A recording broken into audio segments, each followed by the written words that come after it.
5.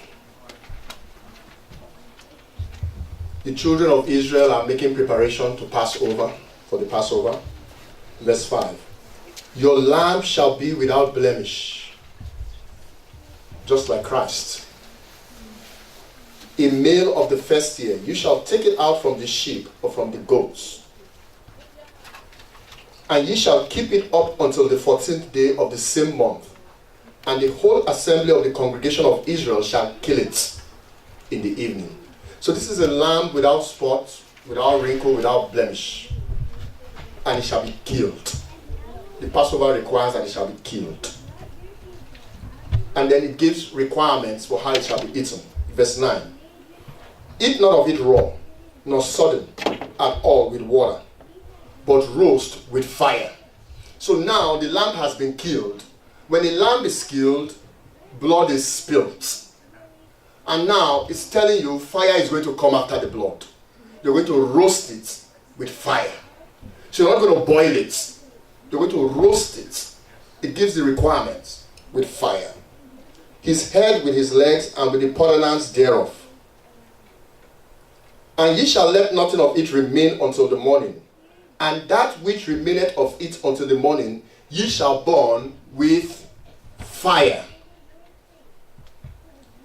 Verse 12. For I will pass through the land of Egypt. I, who is speaking? The Lord. The Lord. For I will pass through the land of Egypt this night, and will smite all the firstborn in the land of Egypt. Who is doing the smiting? The Lord. Both man and beast. And against all the gods of Egypt I will execute judgment. Who is executing judgment against the gods of Egypt? The Lord. And against all the gods of Egypt I will execute judgment. I am the Lord. So the prerequisite for God executing judgment against the gods of Egypt is for the children of Israel to meet his requirements. They must get a lamb without blemish. They must first have a lamb without blemish. And then they must kill it. And then they must roast it in the fire. When they do this, then God is ready to do his own part. When they do this, God says, I will pass through the land of Egypt in the night. And I will smite the firstborn of the Egyptians. And I will execute judgment on their gods. And the blood shall be to you for a token upon the houses where ye are.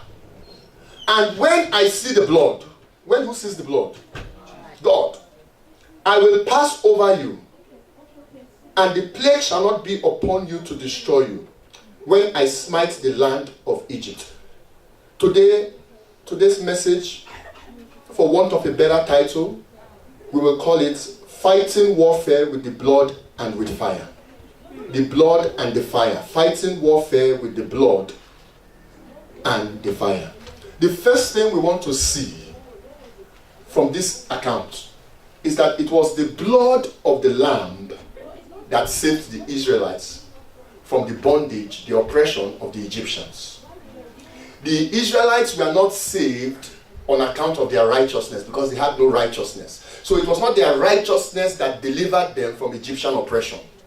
What delivered them was the blood of a lamb without blemish.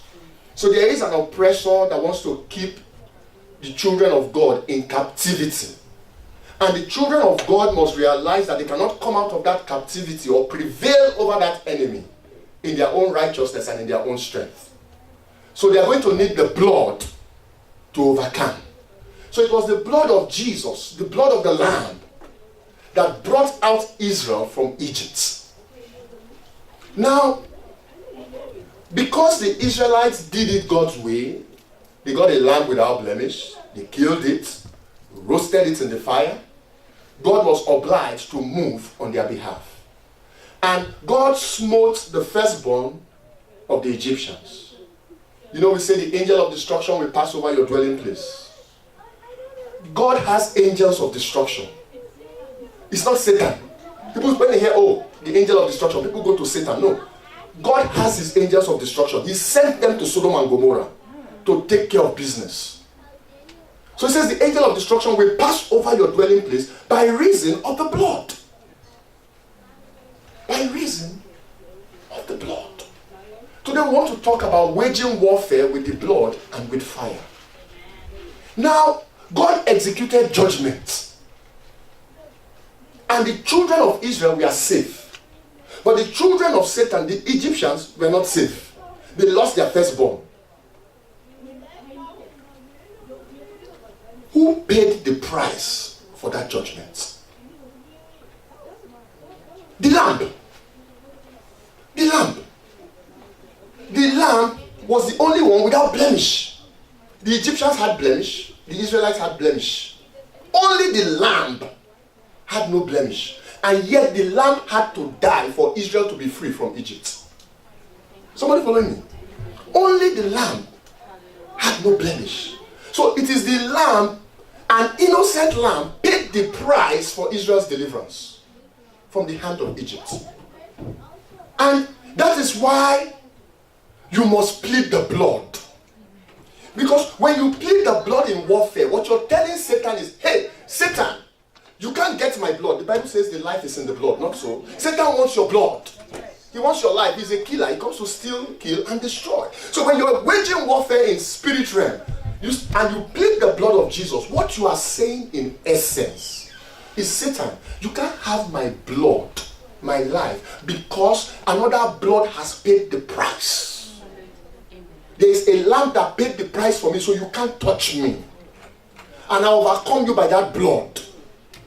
You cannot overcome him by your own blood. Your blood is worthless, my blood is worthless. The blood of the lamb without blemish. So there is warfare to be fought. When you look at the Garden of Eden, man fell from the garden, man disobeyed God, and God came to them in the cool of the evening. Says, Adam, where are you? He said, I know I'm naked, so I'm hiding from you. God says, who told you you are naked? We all know the story. And then it says, God clothed them with the skin of an animal.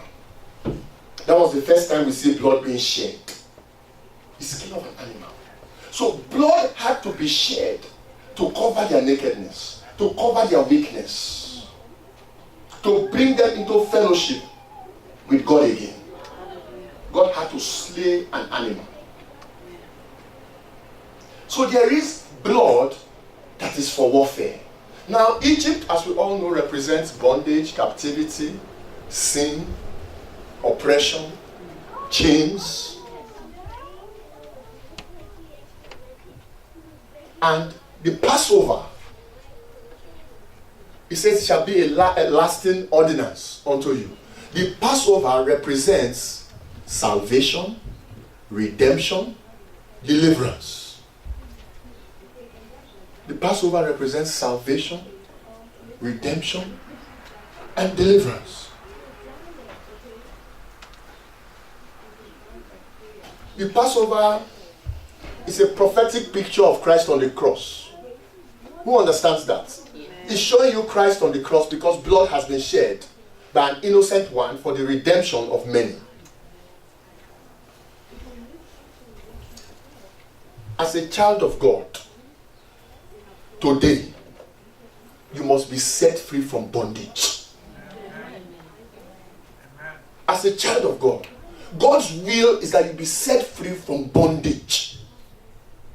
And the lamb without blemish was slain for your deliverance. But many times we are picking up another lamb and taking it to God. We are going to God with another lamb, with our good works. And I say, God, I've done it. I'm this, I did this, I do this, I do that. And God is saying, that is a filthy lamb. It has wrinkles, it has blemish, it has spots all over its body. Your good works cannot deliver you. Amen. If you look at the story in Exodus chapter 12, the only good work Israel did was to obey what God said, kill a lamb. Even Moses would not have survived the Passover night if he did not kill a lamb. So in warfare, you must know how to use the blood. Let us move on. Let us go to Galatians chapter 3, verse 13. Galatians chapter 3, verse 13.